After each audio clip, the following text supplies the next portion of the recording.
جیسا کہ آپ کو میں نے تعارف یعنی انٹروڈکشن کے متعلق کافی چیزیں بتائی، اسی کی کنٹینویشن میں آپ کو آج بتاتا ہوں۔ عربی زبان میں اگر آپ یہ بتانا چاہیں، کسی کو انٹروڈیوس کرانا چاہیں کہ یہ میرا بیٹا ہے، یہ میری بیٹی ہے، یہ میری فیملی ہے، تو اس طرح کہتے ہیں ھذا ابنی، دس از مائی سن، ھذہ ابنتی، مائی ڈاٹر، یہ میری بیٹی ہے، ھذہ عائلتی، دس از مائی فیملی، یہ میری فیملی ہے یا میرا خانوادہ ہے۔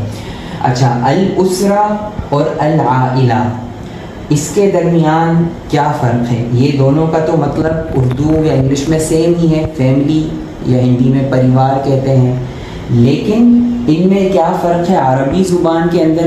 یہ مزید جاننے کے لیے آپ میرے فیس بک پیج کو لازمی فالو کیجیے گا، میرے یوٹیوب چینل کو سبسکرائب کیجیے گا، میرے واٹس ایپ لرننگ گروپ بھی جوائن کر سکتے ہیں، مجھ سے آن لائن کلاس بھی لے سکتے ہیں۔ بہت